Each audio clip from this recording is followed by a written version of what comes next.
Welcome to my channel, and in this video I'm going to be showcasing what the IsItExposed Chrome extension plugin can do and how it can help you secure your website. First thing you'll need to do is download the extension. So if you go to the Chrome Web Store and search IsItExposed, and then this is the plugin that you want to install. Once it's installed, you should see the icon in the extensions bar. If you don't, you can click the puzzle piece here and then click the pin icon next to the plugin so that it's blue, and then when you come off you will see it, and then when you open it up you'll see something like this. So the point of this plugin is so that you can basically run a safe scan on your site for directories that are potentially open and leaking data or sensitive files that are exposing things like API keys and that kind of thing. But you don't have to install anything like Python or run any scripts that you're unsure what they actually do. So you have a directory scanner, which you can obviously start scanning by clicking check directories. You can add your own custom ones if there's certain directories that you use just on your site or a client site. You can click show scanning list and it shows you what it's scanning for. So if yours is included, then you can obviously add a custom one.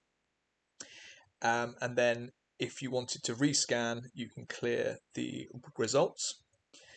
The same as with the sensitive files, you can do all the checks there, and then you can show and hide what is actually being checked for.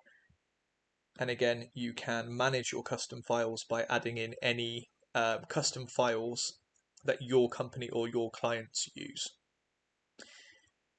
If any results are found in here, they will be automatically added to the findings table in the findings, and then again you can change if you can change the priority of them and reorder them as you need, and then you can export the findings in a text file or a JSON file. You can also add notes to each URL that you scan, so if there's something that you found that you want to check back on or anything like that, you add it into the notes section. And then there's a mitigations tab, which basically tells you how you can secure your site against exposing these types of files and directories. And then there's an attacks tab. This is so that you can run basic tests on your sites that you have permission to do, or client site that you have permission to do, and they give you examples of how to check for things like SQL injection.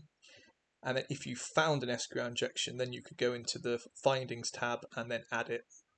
For example, hi SQL injection, and then you could URL, whatever it is, found SQL with payload of X, and then if you click save, you'll see now it's in here. So that's how you use the functionality and how quick and easy this is to actually use. And this settings, again, you can put a license keying, you can upgrade, you can change the scan speed.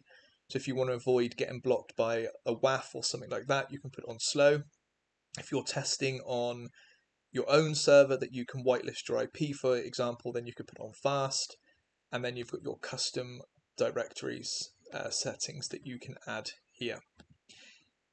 Any questions, drop it in the comments below and I'll do my best to get back to you as soon as possible.